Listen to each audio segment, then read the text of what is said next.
Next Mendelian disorder ആണ് phenyl ketonuria അല്ലെങ്കിൽ PKU, phenyl ketonuria. Which is an inborn error of metabolism. അപ്പൊ പരീക്ഷയ്ക്ക് ചോദിക്കുന്നത് ഇൻബോൺ എറർ ഓഫ് മെറ്റബോളിസം ആയിട്ടുള്ള ഒരു ഡിസോർഡർ അല്ലെ. അതായത് ജനിക്കുമ്പോൾ തന്നെ ഏകദേശം ഈ ഒരു ഡിസോർഡർ ആളിൽ ഉണ്ട്, കാരണം ജനറ്റിക് ഡിസോർഡർ ആണ് അല്ലെ, ജീനിൽ ഉള്ളതാണ്.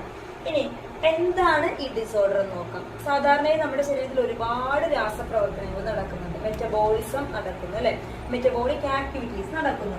അത്തരത്തിൽ ഒരു പ്രവർത്തനമാണ് ഫീനൈൽ അലാനിൻ എന്ന് പറയുന്നതിനെ നമ്മൾ കൺവേർട്ട് ചെയ്ത് ടൈറോസിനാക്കി മാറ്റുന്നത്. അപ്പൊ ഇതിന് സഹായിക്കുന്ന ഒരു എൻസൈമാണ് ഫീനൈൽ അലാനിൻ ഹൈഡ്രോക്സിലേസ്.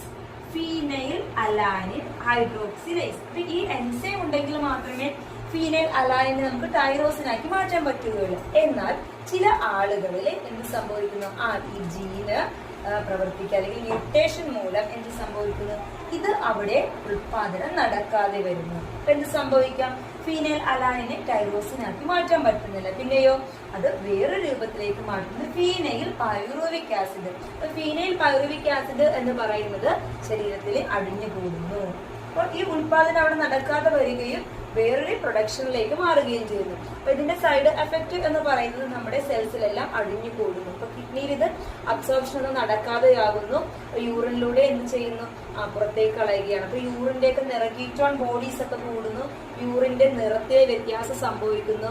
കൂടാതെ ബ്രെയിൻ സെൽസിനെല്ലാം ഇത് അക്യുമുലേറ്റ് ചെയ്തിട്ട് ഇത് മെന്റൽ റിട്ടാർഡേഷന് കാരണമാകുന്നു. അപ്പോൾ എന്തൊക്കെയാണ് ഫീനൈൽ അലാനിനെ ടൈറോസിനാക്കി മാറ്റുന്ന ഒരു എൻസൈമാണ് ഫീനൈൽ അലാനിൻ ഹൈഡ്രോക്സിലേസ്. അപ്പൊ ഇത് ഉൽപാദനം നടക്കാതെ വരുന്നു അല്ലെ, മ്യൂട്ടേഷൻ സംഭവിക്കുന്നു.